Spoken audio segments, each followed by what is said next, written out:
A narcissist's relationship with their phone is as toxic as the relationship with you or other people. They use their phone as a portal to gather massive supply by projecting this image out to the world.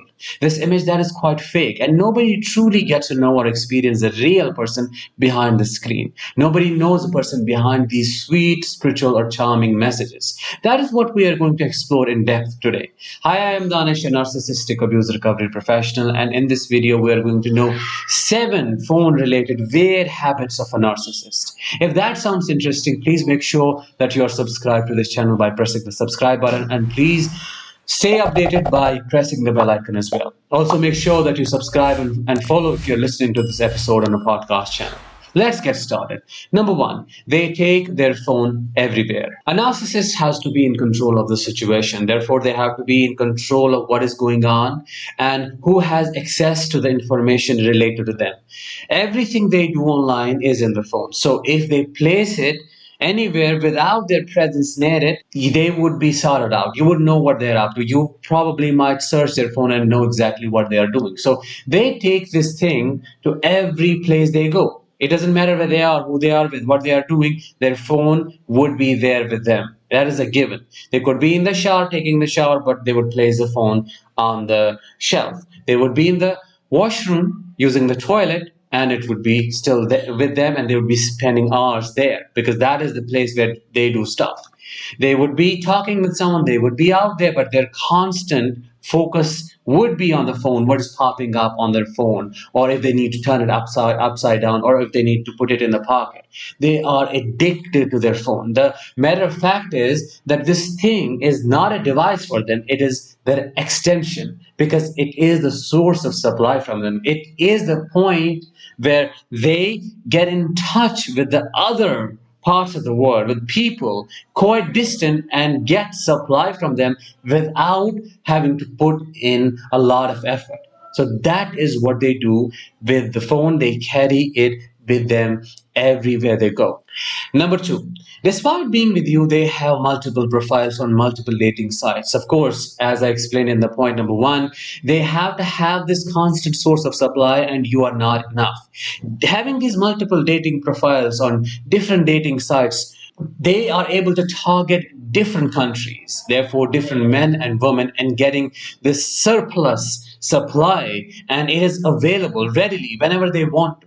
They use it as a source to fill their void, their emptiness. When you can't give it to them, when they are having a conflict with you, when they are avoiding you, punishing you, they don't care. They just have this phone. They have it ready, and they have these secret dating profiles that they can log into and finally get in touch with these people who are available 24/7. This is what enables their narcissism and also keeps sustaining it. Having these multiple dating profiles also helps them to cheat on you, to find different men and women, and keep constantly rotating. They don't have to have these people they kind of see in person. They can have these virtual people, personalities sorted out, and they are constantly in touch and use them whenever they want to. Number 3, and quite peculiar, they have these separate PayPal or other bank accounts they use to hide or conceal their financial activity from sites like Tinder and OnlyFans. It proves the point number 1 and 2, of course, it's a continuation.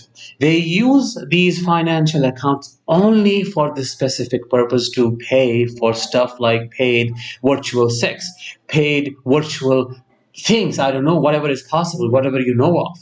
They hide these financial activities through having these discreet and secret financial accounts so that you do not know about them. You might see a transaction here and there, but you would not know exactly what it is, because quite often these websites do not show up with their name on your credit card statement. Before we move to the number 4, what weird phone related habit did you see in the narcissist that you were with?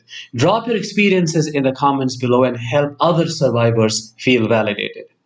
Number 4, they have an extensive collection of pornography and have multiple social media accounts with different names and no profile pictures. They use these profiles to stalk their previous supply, and they use it to stalk you as well. They monitor your activity, they monitor the activity of the people they were with, and they use these accounts to hoover. They have these extensive social media accounts also to get supply, also to be hidden, also to kind of hide behind these different profiles, because again, nobody can guess who this person is. Nobody can guess who this person is following and why they're following if they have kept their account private.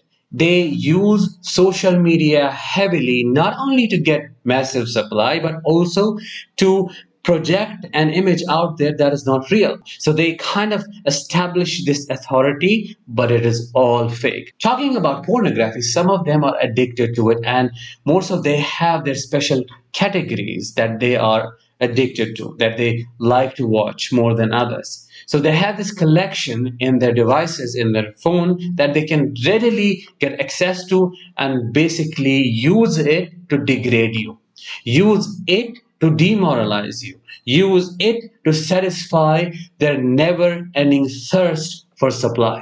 Number five, they have these apps for new phone numbers so that they can contact their old supply who have blocked them. They have these apps that can get them foreign numbers so that they can stalk you, they can stalk their old supplies and hoover them. Because again, if you are getting a call from a foreign number, either it can make you too curious about what is this, or you may completely block it. There's a chance, probably 1 in 100, that you might pick up the call, and then they can start the cycle again. Also, they use these numbers to keep their affairs hidden, to keep their matters hidden. They also use these numbers to come to do fraudulent activities in some cases as well. They are quite calculated when it comes to how to operate in the world and to gather supply. They use these numbers to also use to stalk you, to get into your devices, to put them in your devices so that they can get access whenever they want to. They also attach these numbers with your social media accounts, maybe without you knowing, to get access when they want to again. Number six, they might stay in the bathroom for a long time with their phone, spending hours there, and then bringing up the excuses like, I was doing office work, or I was indulged in this, that, and the other.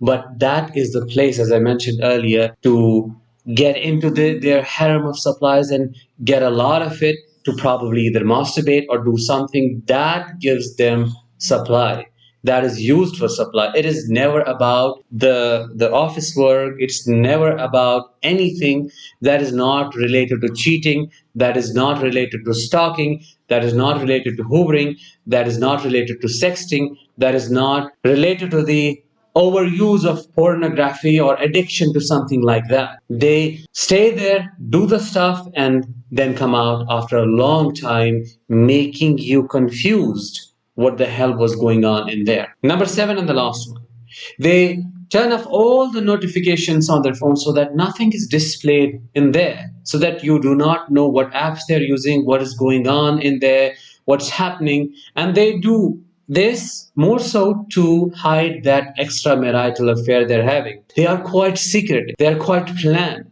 and they keep it under heavy passwords and heavy app locks just to make sure that you do not know what they are interacting with, who they are interacting with, what their online activity looks like. Think of their phone as like this treasure. There is a lot in there that you can find, but they do not give you access to it.